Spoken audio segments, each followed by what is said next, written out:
Apocrypha also with you.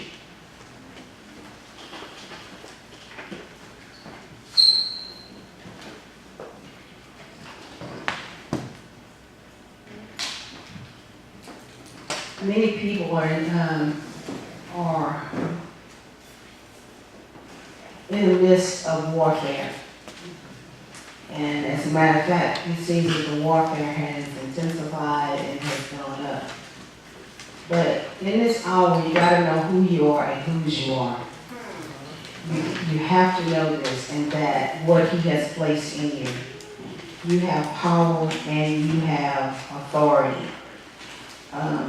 Just go ahead on and just raise your hand and say, I have authority. I have authority. I'm not going to turn to this passage, but in Luke 10:19, it says, behold, I've given you the authority, I've given you the power to tread over the serpents and the scorpions and over all the power of the enemy, and nothing by enemy shall harm you. I know, I was raised in church, and I'm really thankful for that, because as I look into how church was designed, we say Christianity, it was really to make people very, very passive and just enjoy the crumbs. Just be happy, go lucky, run around the world. I'm happy with the crumbs. But that's not how he designed it. We understand our forefathers did some things and which caused the Most High to release the different curses that we see in Deuteronomy 28. But when we look at how we were hard-headed, we got to make sure we don't go and get hard-headed again. Look at somebody and say, you can't be hard-headed. You can't be hard-headed. Look at somebody else and say, again. You cannot be hard-headed again, because he's bringing us out. And if he's bringing us out, that means we got to shift.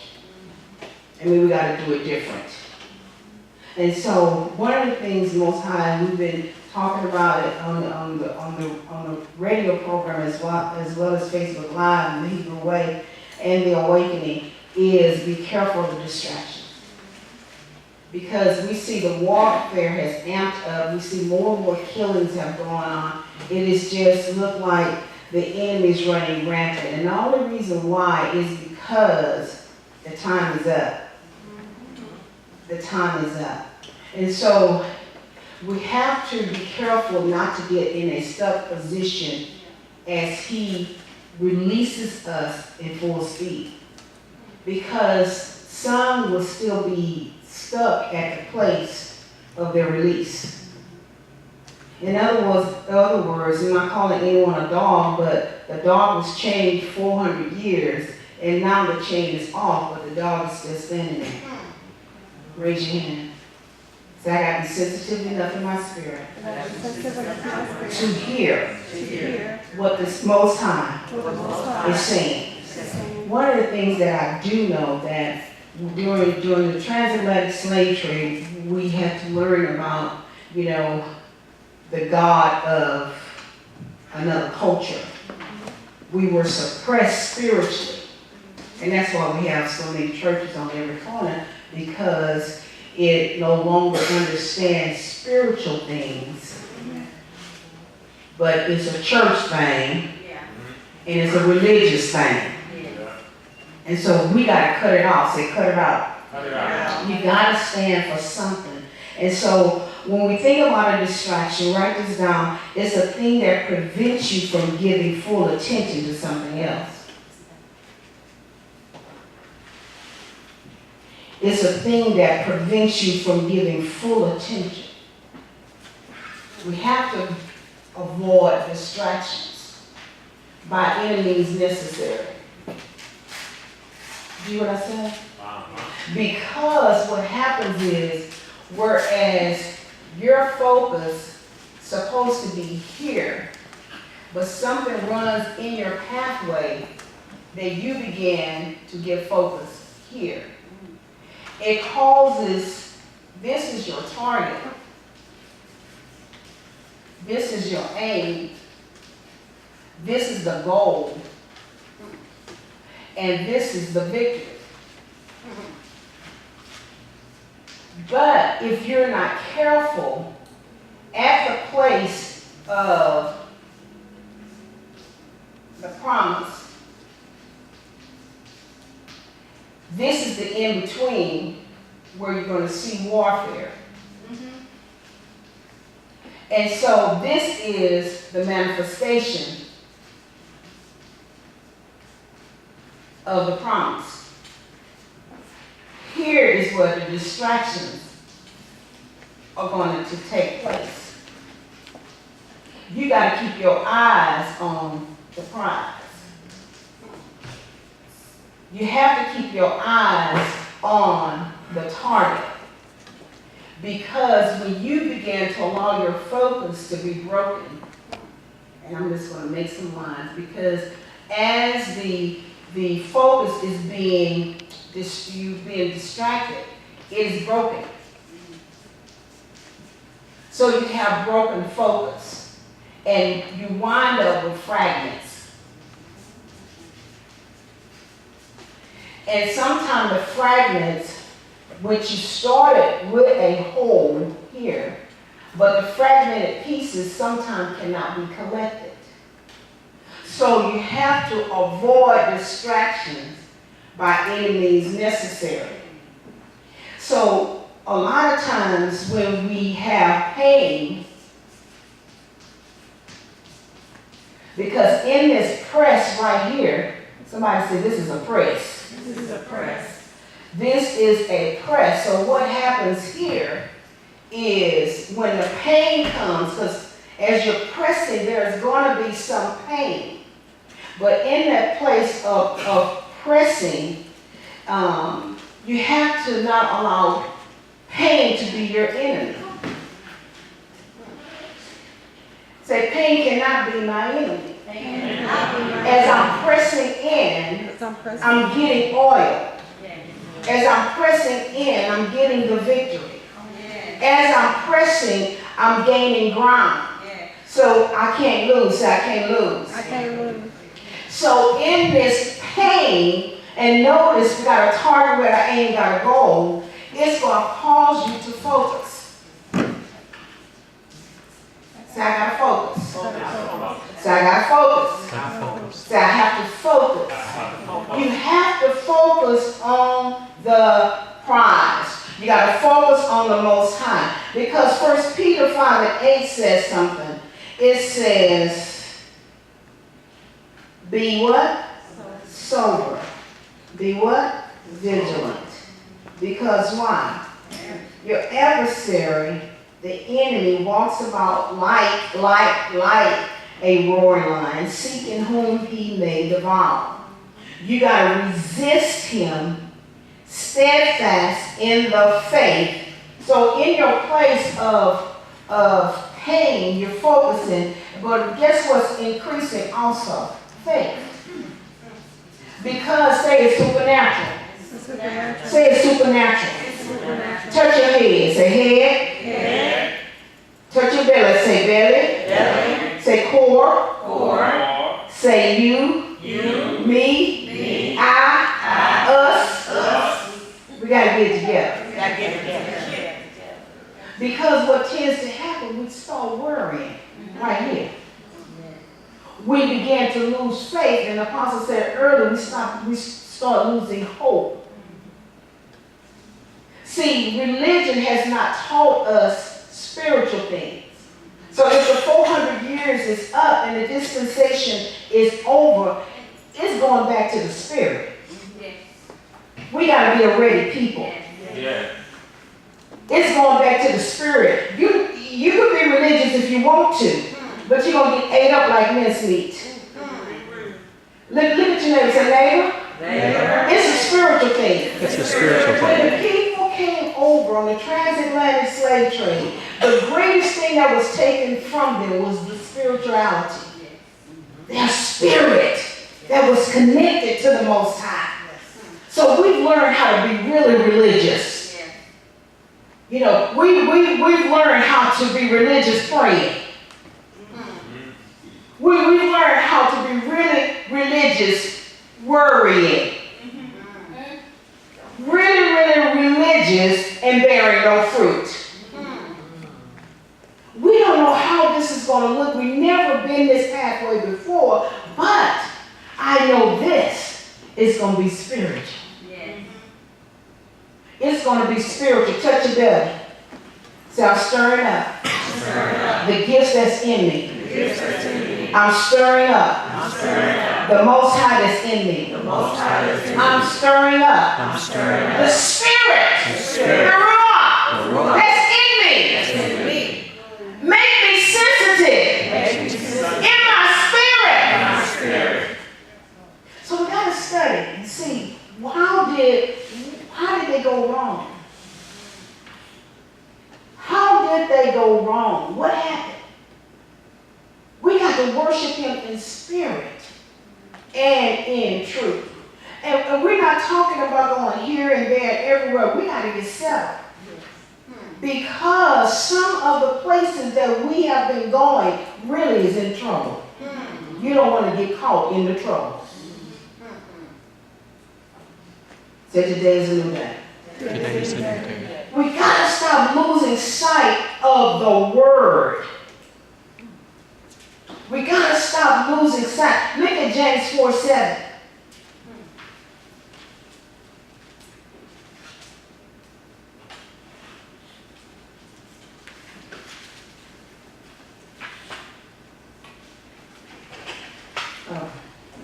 James 4:7.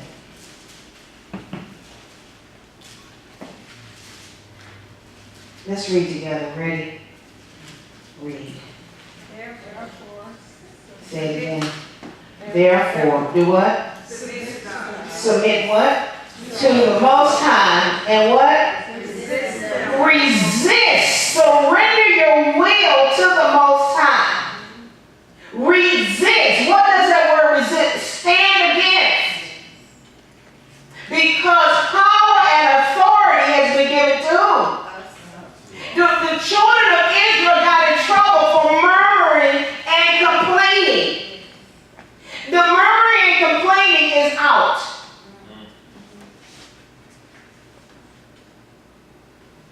It's out. Yes. The murmuring, because see, we gotta know Him. What has happened? Church has taught us not to know Him. So when we get into our private place, we cry. We murmur.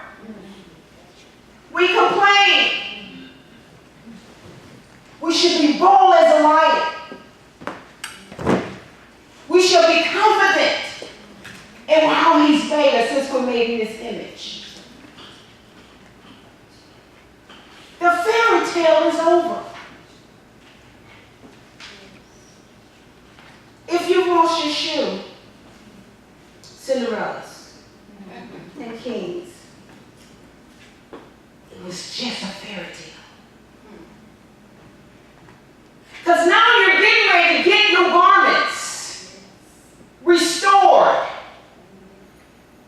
And if this is a restoration phase, we need to be going to school to learn of Him. How do we keep our robe? How do we walk with this level of authority on the inside? Everything is on the inside. Say it's supernatural. Say it's supernatural. The opposite of distraction is focus. Therefore, surrender your will to the Most High. Stand against the devil, and he will do what? Flee. It's on the inside. Remember, see, the church has taught us it's outside. It's my appearance. It's how well I carry my Bible. It's how I dress. It's all the scriptures that I know. Now with the Most High, He said, I look at the inside of man. I don't look at the outside. Because the heart is deceitfully wicked. Who can know it? So we have to,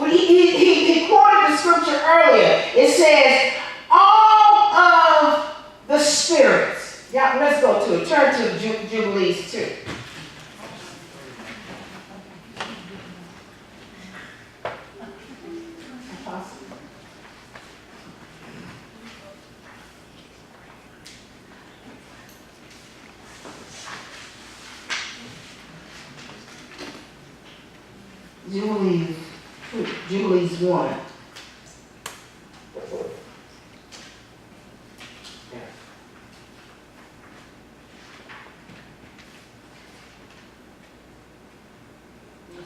Jubilees 1, start at verse 22. And after this, they will turn to me in all uprightness with all their heart and with all their soul. And I will circumcise the foreskin of their hearts and the foreskin of their seed. And I will create in them a Holy Spirit, and I will cleanse them so they will not turn away from me until the day of eternity. And he's going to start on the inside. Yes. He's saying, I'm not cleaning you up on the outside. Right. And He's cleaning us up going out on the inside. Verse 23. And their soul shall cleave to me and to all my commandments, and they will fulfill my commandments, and I will be their father, and they shall be my children. And they shall be called the children of the living God. And every angel and every spirit shall know, they shall know that these are my children, and that I love them. And I am their father in uprightness and righteousness, and that I love them. Y'all see that? It's from the inside. It's from the inside.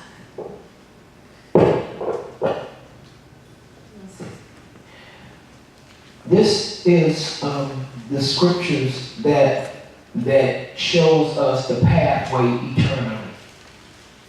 There's a lot going on externally, but then there's something going on eternally, and you've been living with this all your life. But yet they didn't have a Holy Ghost 101 or Ruach 101. And yet you knew there was something, even when they called us, something different than what we were. And so now after the 400 years, all the literatures are checking in. Remember? Everything, all creation is waiting and groaning and moaning for the sons and daughters. So that means everything that has an ear, and don't think that everything is not alive, although you see it. Everything here is alive. And it's checking in for you. Because we are the ones he's making oracles. What is an oracle? A person who can grab a word from here, and grab one from over there, and grab one from up here and down there, and put it together and make it the way the Most High is intended to be. That's what an oracle is. Your focus determines your outlook. Yes. We have been through our course so much, but even through that, we have withstand everything that they threw out from us. But there is a driving force on the inside of us. And so the Most High has given us measures that we can operate on. Let's use discipline. Discipline is a measure. What does discipline do? Well, discipline just about is in everything that the Most High has. Without discipline, there's no way we can get to one place to another. I couldn't get to the end of that wall without me being disciplined to get there. You see? So discipline is it's a mechanical driving force that what happens is when one force goes, the second one is even stronger than the first one that was sent. And the third one is stronger than the second one that was sent. And the fourth one is even stronger than the third one that's sent. And then it begins to plot this direction, and it will not fall, it will not falter, it will not waver, it will accomplish what it's set out to do. That's what discipline does. So discipline is what's on the inside of us, a driving force that's going to go to hit that mark every time. And that's what the word of the Most High, he said, I watches over my word and make sure that it don't fall to the ground. Why? Because he would not allow it. So who are we? We're the children, we just read, we're the children of the Most High, right? So everything that he had planted for us is for us. So we have to remove from our members everything that's not like him, because those things that's not like him cause iniquity to begin to set in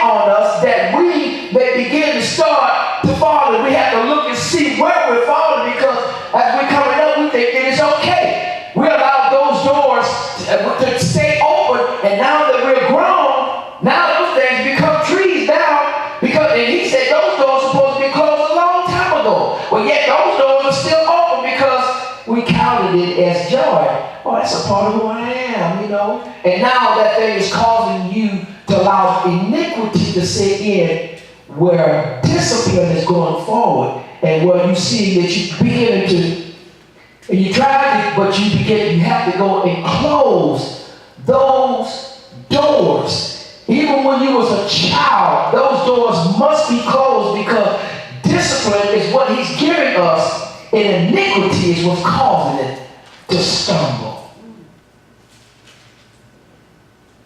So therefore, he's saying avoid distractions. That is distractions because he's allowing you to see. You're going to know what the distractions is. You live it in the body, you see it. So when you see it, begin to deal with it right on the spot. Don't wait till tomorrow and never say, I'm going to deal with it tomorrow. Now deal with it right then and there. Because if you're seeking for tomorrow, you'll never meet tomorrow. Because every day is today. I'll do it tomorrow. And then tomorrow you might not be in the right mind. You go in another direction. And that thing needs to be dealt with. And then here comes death. Or here comes something that's trying to kill you. But yet he told you. We don't want to learn from the part of something that happened so drastically that we should have took care of it right there and there on the spot. And that's what's happening in all of our families. Because we ignoring everything. You think the devil? How did the devil get so much power? Think about it. How did the devil get so much power?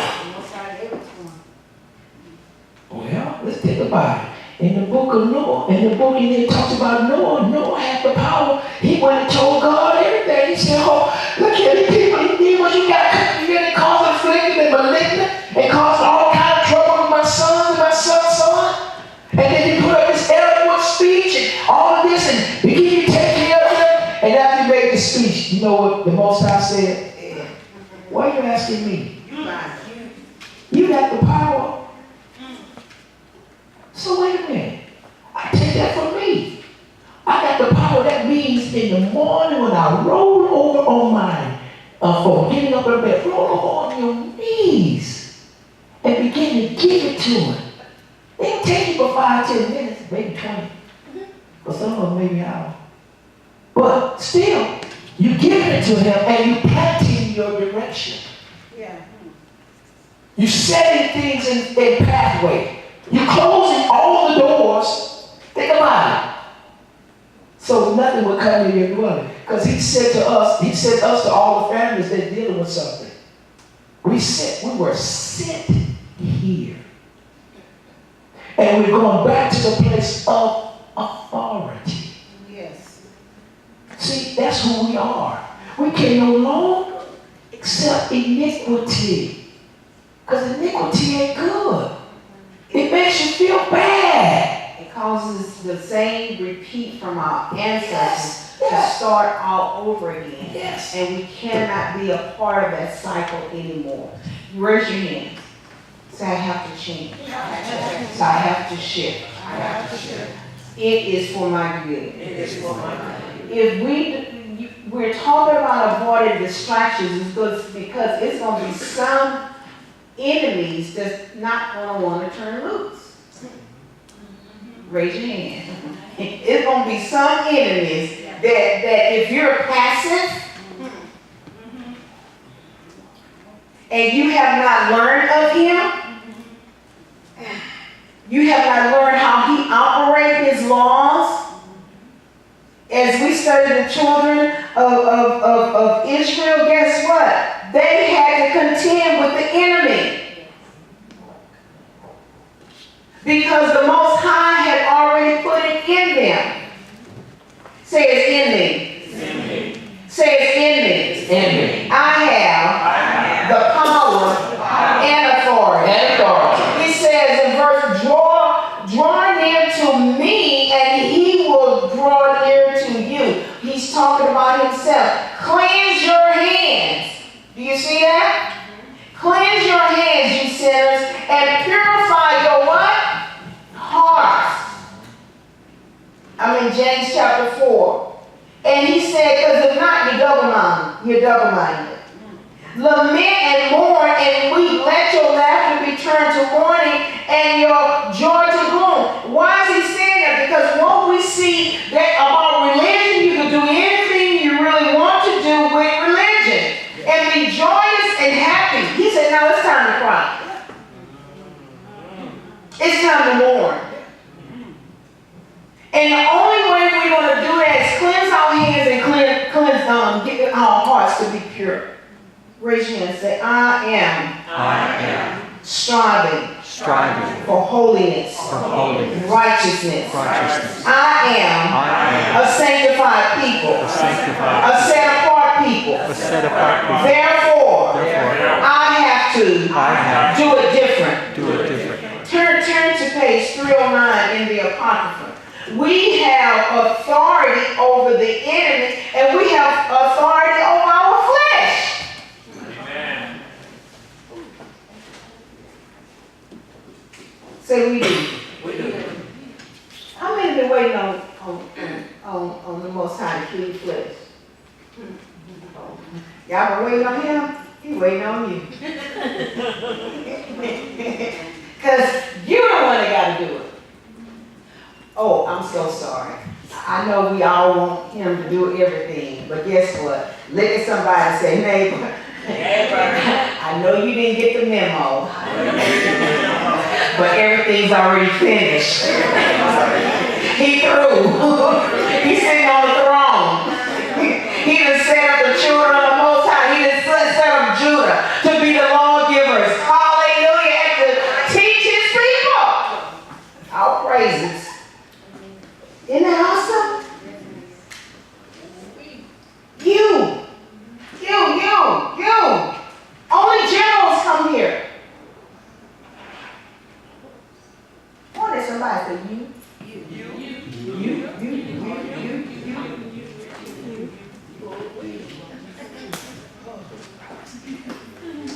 Say, I have the authority. I'm going to tell you, this is getting ready to be a spiritual situation. Y'all think it's going to be fleshly, you're already in trouble. It ain't. It's supernatural. We're going to have to understand when he's moving, when he's not moving. When he telling us to stand still. When he tells us stand in that wall, don't move for 3 days. Because you trust him and know it, and it's supernatural, you're going to go and stand in that wall, at that wall, for 3 days. And you know you're probably going to pray the Holy Ghost the whole time. Oh, I'm going to do what you say now, but I'm at this for the second day. Look what it says. 19 verse, 28. And the spirits of Mastema, and Mastema is another name for Satan and the devils. Look what it says, it's a covenant. And raise your hand, say, I gotta know the covenant. How many have ever worked? How many have ever worked? Did y'all go through the benefits department? Raise, keep your hands up. Did you ever use your benefits? Was there ever a time you need to go back and look and see what your benefits were? Huh?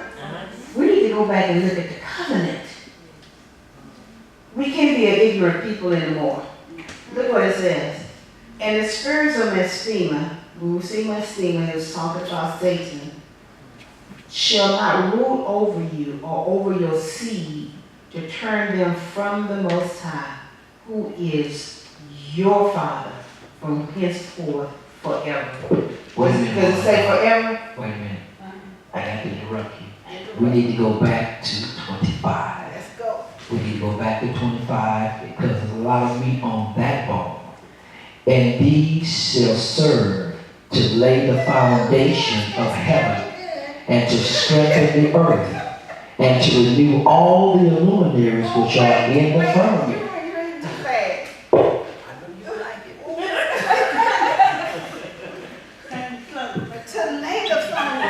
Foundation of We're heaven. supposed to lay the foundations of the heavens.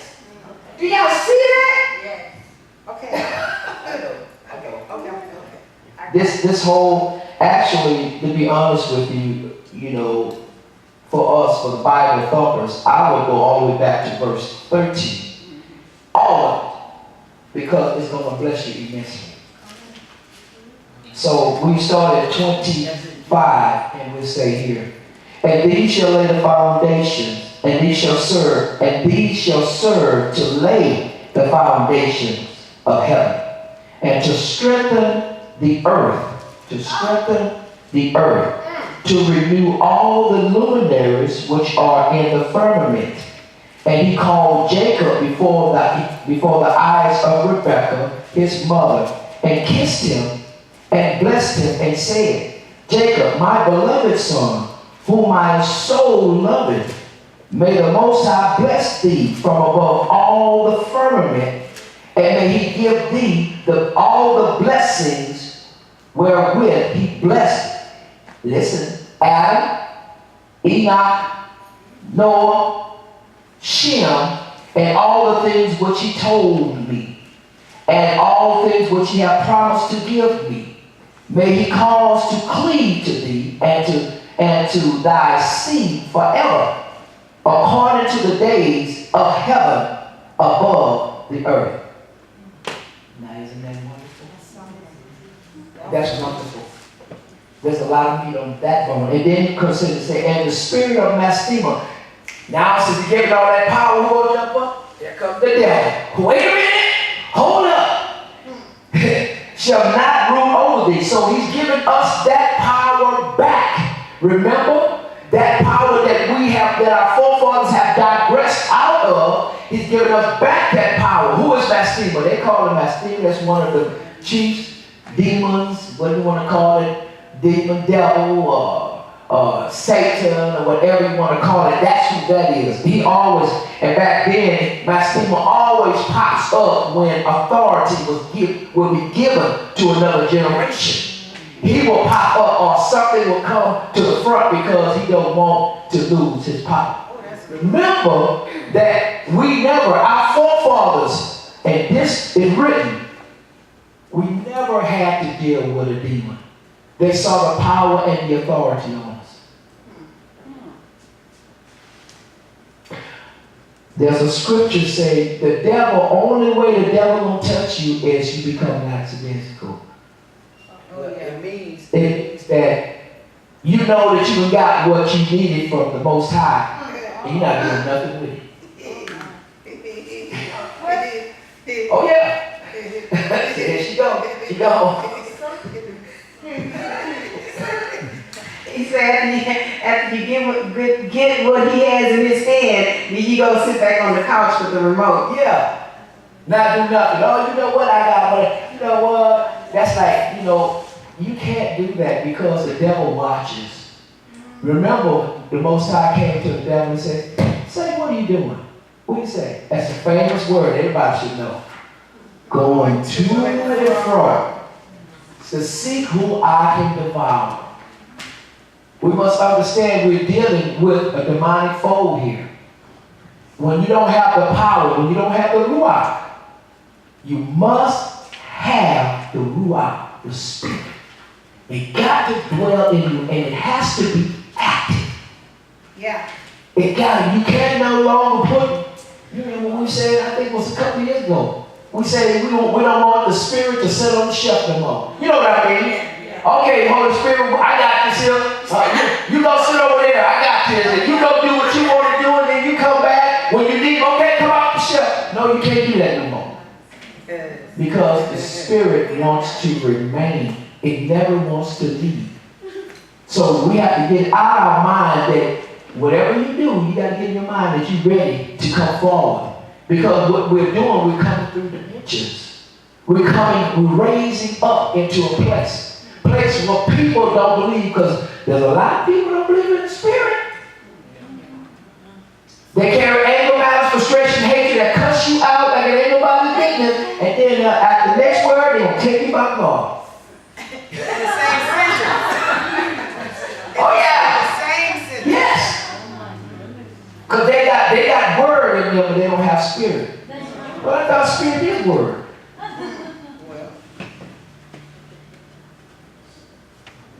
That's It's what not it's saying. activated. You still looking for it? Oh, yeah, I think I know what it said. But anyway, We ain't really got it. Let me say this right here. Let me say this, read this to them so you can understand. But most of us know this, but I'm going to go ahead and give this to us so we can know. This is a time, and so you need to understand what's on the inside of you, so you can't say that it's not on the inside of you no more. So we're going to read that. In 2nd Esdras, and I read it all the time, but I'm going to read it again. I heard most of it. Chapter 9, we use verse 391. Chapter 9, verse 30. And it says, now you need to understand. Now I want to say to you, Jacob is no longer Jacob. He's not longer known as Jacob. Jacob is known as Israel. Oh, we understand that, right? So Israel is Jacob's name now because he wrestled with an angel. And he said he wasn't going to let him go until he blessed him. So we understand that Israel. So let's go ahead and go forward. Verse 30, it says, and thou didst say, hear me, O Israel, and give heed to my words, O descendants of Jacob. For behold, I sow my law in you, and it shall bring forth fruit in you, and you shall be glorified through it forever. But though our fathers received the law, they did not keep it, and they did not observe the statutes, yet the fruit of the law did not perish, for it could not because it was dying. Verse 33. Yet those who received it perished because they did not keep what was sown in them. And behold, it is a rule that when the ground receives a seed, or a ship, or any dish of food or drink, or when it happened, what was sown in them is sown, or what is launched in them is put in them and destroyed. 35. They are destroyed, but the things that held them remain. Yet with us it has not been so. For we who received the law in sin will perish as well as our hearts received it. The law, however, does not perish, but remain in its glory. What we're talking about is something sowed on the inside of you that cannot leave. We are the children of the promise. It's in our DNA. It's in our DNA.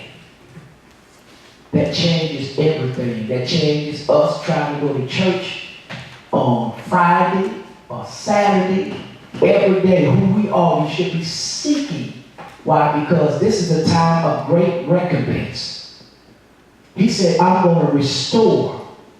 I'm going to restore everything that you have lost. How many of you have lost some things? Right? He said to us the other months ago, he said, everything that you have lost, you ain't lost it. I took it from your past and put it in your future. thank you. Praise God. Glory. So, by us being in him, so when you see it again, it's going to have more bells and whistles on it. When you see it again, it's going to have great substance. That means our mindset, we can't no longer think from here no more. We have to think from here. So what that means? Well, he told me was that if you go into the car lot looking for the car, go get the whole car lot. Or if you're going looking for a house, don't just go get the house, go get the whole subdivision. Because remember, we are kings and queens. We are royalty. Our Father on the cattle and the hills. He on the cattle and the hills. We have to understand who we are, and no longer shall we live from paycheck to paycheck, because that is a poverty mentality, and poverty will not be allowed in the place that we're headed to. We have to understand we have to gird ourselves up and seek for those things that He called us. Remember, He said, if you don't have it and if you do it for me, I will create it for you. Amen. This is that time now. We must move in that authority because of who we are. Praise the Lord. When your mind said, well, you know what? He said, okay, all right. You can have what you want. Listen, what is faith? Faith is not dancing after you got the house and then close the door. faith is dancing when you heard it before it even established. That's what faith is. Because you will know this, and here's the reason why. For the distance from hearing it from there to how it got to you will open that door even more. You see what I'm saying? It will open that pathway of knowledge, of trusting Him. Other than when you get down there, oh, let me dancing. Oh, then you're going to trust even more for Him to manifest it. So a lot of times, I asked the Most High, I said, God, I had a Mercedes. I needed a truck. And I didn't know how He was going to do it. I just knew He was going to do it. And the guy said, oh, just come on, I got something for you. So I went to the place, and the guy said, oh, I got a truck over there. Go see. I said, wait a minute. He said, oh, go get in the truck, ride around. And then he said, take it home for a couple of weeks. I can't even let down because he told me to take it home. I didn't give him any money. And so I'm still at bay, you know what I mean, between here and here, knowing, and I'm saying, thank you, but I haven't digressed in it. Lo and behold, I got the truck. And you will never forget about where you are in your faith, because when it manifesting, you don't literally feel the manifestation of it yet. You feel depressed, and you have to deal with it. You know what I mean? You have to feel comfortable in where you are. And if anybody say that they don't not wrestle with anything in the spirit realm, then I say you're a liar. I have to say that. Because you got to deal with the press, because the enemy manifests everything in your focus. Yeah. And so that's why when we think about distractions, the opposite of distraction is focus. Yeah. You got to keep your eyes on the prize. Yes. Because the intent and where we're going is all supernatural. But you're going to still have some imps that's going to try to hang on. And you got to have a one-track mind. You have to have a kingdom mindset to know that, you know what? I'm not moved by what I see anymore. We done grew up. You raise up your hand and say, I done grew up now. You know, I wasn't raised in church, and some people have been in church 50 years. But I'm telling you, we can always begin to shift into that new dimension. Yes. And that's what He wants us to do. So we're going to focus. We know it's supernatural, and we're going to avoid distractions. Yes, we are. We're going to avoid it by any means necessary. Let us stand. One more thing. I got one more thing to say. Don't put no limitations on the Ruach. I want a jet. That jet. We don't need it. Yeah. I don't know how it's coming. That's not my job.